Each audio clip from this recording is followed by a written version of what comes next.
सबसे पहले तो मैं आप सब लोगों को जन अधिकार न्यूज़ 24/7 को बहुत बहुत मुबारकबाद देना चाहता हूँ।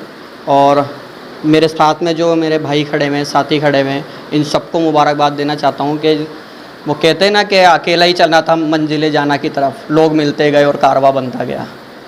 जब हम इस काम के लिए हम आगे आए थे तब हमारे साथ में कोई नहीं था, हमें पूरी तरह से मतलब कोई भी मतलब सपोर्ट करने वाला नहीं था। उस दौरान हमारे से मिले नसीम अंसारी साहब, नशा मुक्ति जागरूकता अभियान के संस्थापक थे, शेख खलील साहब, जन अधिकार न्यूज़ 24 के संस्थापक अज़हर भाई। तो सब मिले, सब ने मिल कर के रास्ता बताया हम सब ने, और मेरे भाई थे फ़हीम भाई, गुड्डू भाई, हम सब ने मिल कर के इसके लिए खूब हमने चक्कर भी लगाए लोगों के पास में, अधिकारियों के पास, कलेक्टर साहब के पास भी गए, उन्होंने ज्ञापन भी दिया, काफ़ी हमारी बात इसको सराहा भी। फिर उसके बाद में 2018 के अंदर विधायक साहब आए, रफ़ीक खान साहब, उन्होंने भी, उनसे भी हमने गुजारिश करी, तब उन्होंने देख करके कहा, उन्होंने भी हमारी बात को सराहा। पारचंद साहब, पारस जैन जी हैं, उन्होंने, सब ने मतलब सबका थोड़ा थोड़ा जो योगदान था सबका रहा। और कुल मिलाकर के ये हुआ कि वो ये जो कचरा डिपो था, नशे का अड्डा बना हुआ था और बहुत आपराधिक घटनाएं इसके अंदर हुआ करती थी, उसको बदल करके आज आपके सामने है जो एक खूबसूरत डिस्पेंसरी का जो रूप दिया है, वो आप सबकी मेहनत और हमारे विधायक साहब पारस जैन साहब पार्षद की मेहनत, सब इस वजह से मुमकिन हुआ।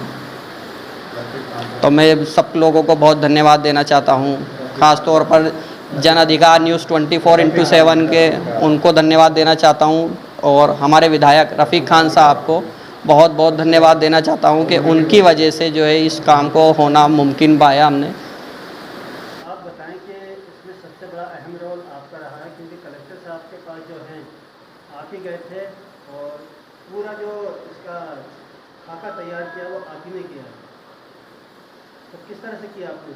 देखिए अज़हर भाई, मैं आपको बताना चाहूँगा आपके चैनल के माध्यम से कि सबसे पहले हमारी मुलाकात अज़हर भाई से हुई, जो जन अधिकार न्यूज़ 24 के संस्थापक हैं, इसके जन अधिकार न्यूज़ के। इन्होंने मुझसे रामगंज बाज़ार के अंदर मैं खड़ा था रोड पे, तो अज़हर भाई ने हमें ये बात बताई कि इस तरीके से आपके इलाके के अंदर, आपकी विधानसभा के अंदर इस तरीके से कचरा डिपो बना हुआ है, लोग बीमार हैं।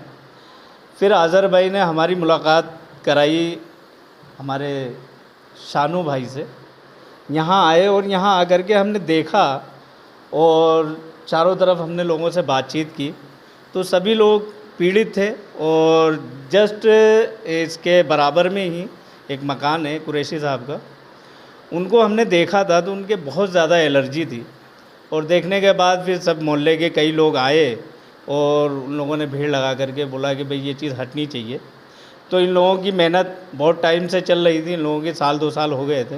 इन्होंने बहुत सारी बातें बताई भी मुझे कि जिस तरीके से मैं इस अधिकारी के पास, उस अधिकारी के पास, इस नेता से, उस नेता से मुलाकात की, लेकिन इनकी कोई सुनवाई नहीं हो रही थी। उसी वक्त फिर हमने, हमारे जो साथी थे इसमें बहुत अहम रोल अदा किया शेख खलील साहब ने।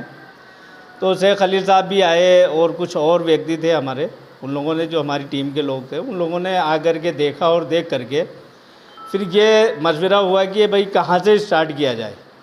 तो हमने सबसे पहले तो ज्ञापन बनाया और ज्ञापन बनाने के बाद में हमने कमिश्नर को दिया यहाँ के, हमने सीओ साहब को भी नगर निगम पहुँचाया, और ऐसे कई अधिकारियों को, मुझे याद भी नहीं है क्योंकि पुरानी बातें हैं ये, तो मुझे इन चीज़ों को याद भी नहीं है कि मैंने किन लोगों से मुलाकात की। लेकिन जो अहम रोल रहा, पूर्व कलेक्टर साहब थे हमारे, वो रिटायर्ड हो गए, उन्होंने बहुत अच्छी मेहनत की। और उन्होंने जिस दिन हम लोगों ने, सभी लोगों ने मिल करके उनको ज्ञापन दिया, उन्होंने ये बात कही, बहुत सराहा इस काम को, और उन्होंने अपनी टीम को भेजा भी यहाँ पे, और टीम को भेज करके इसका निरीक्षण करवाया, और करवाने के बाद में आदेश भी जारी किया कि इस जगह पे या तो डिस्पेंसरी बननी चाहिए या कोई स्कूल बना दिया जाए।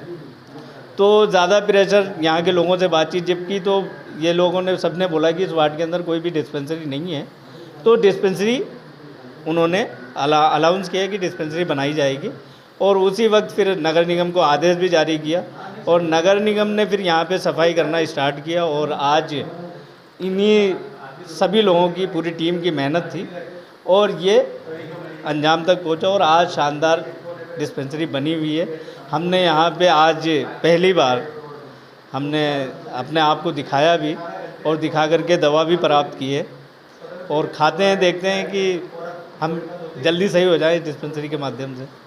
मैं यहाँ का वार्ड बॉय हूँ, 4th क्लास, और मेरा काम है सेवा करना और देखना, रेख रेख करना डॉक्टर।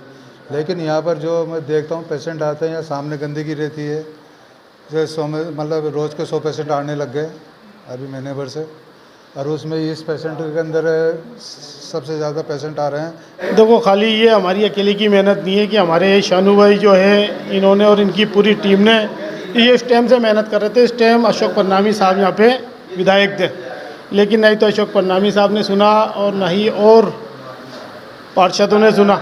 लेकिन जैसे ही हमारी जन अधिकार मीडिया से और नसीम भाई से मुलाकात हुई तो सारा श्रेय हो जाता है ना, वो हमारे नसीम भाई पे जाता है जो उनका बड़कपन है इन्होंने मेरे पे डाल दिया। जब हमने आके यहाँ क्या दौरा करा तो यहाँ अड़ोस पड़ोस वालों की हालत इतनी ख़राब थी, इस कॉम्प्लेक्स की वजह से इतनी गंदगी थी। यहाँ पे जानवर पला करते थे, इतनी गंदगी होती थी, इतनी एलर्जी होया करती थी। इसलिए मेरा अकेले का नहीं है, इसमें पूरी टीम का सहयोग है। इसलिए मैं आम जनता को भी ये संदेश देना चाहूँगा आपके वीडियो के माध्यम से कि हम सिस्टमेटिक काम करें। अगर नेता हमारी नहीं सुन रहे तो हम सीधा अधिकारियों के पास जाएं। और मैं अशोक गहलोत साहब को भी एक संदेश देना चाहूँगा और एक आग्रह करना चाहूँगा कि जयपुर में जितने भी सुलभ शौचालय हैं सबको जनता क्लिनिक या महिला क्लिनिक में कन्वर्ट कर दिया जाए ताकि वहाँ पे गंदगी ख़त्म हो जाए। ये डिस्पेंसरी, सिटी डिस्पेंसरी, वो हमने 2 फरवरी से शुरू किया था, 2 फरवरी 2022। तब से इस डिस्पेंसरी शुरुआत में 4 या 5 पेशेंट आते थे, लेकिन धीरे धीरे इस डिस्पेंसरी में 100 से ज़्यादा मरीज आने लग गए। इस डिस्पेंसरी में हमने अच्छे से अच्छे जो मेडिसिन, क्वालिटी मेडिसिन होती है जो जनता को तुरंत फ़ायदा पहुंचाती है, वो अच्छी अच्छी मेडिसिन हम हेड ऑफिस से मंगवाते हैं और जनता को देते हैं, प्रोवाइड करते हैं। जनता इस यहाँ की मेडिसिन ले जाके ठीक हो रहे हैं। इसी की वजह से जो शुरुआत 5 मरीज से हुआ था, आज वो 100 से 105 से ऊपर चले गए। तो मैं समझता हूँ कि हमारा शुरुआत काफ़ी अच्छी है और आगे भी इस डिस्पेंसरी को हम और अच्छा करने के लिए कुछ धीरे धीरे हमें कमियां महसूस हो रही है। उस कमियों को दूर करने के लिए हम सब जगह से तैयारी चल रही है। उस कमियों को दूर करके इस डिस्पेंसरी को सबसे ज़्यादा जनता का भलाई हो उसके लिए किया जाएगा।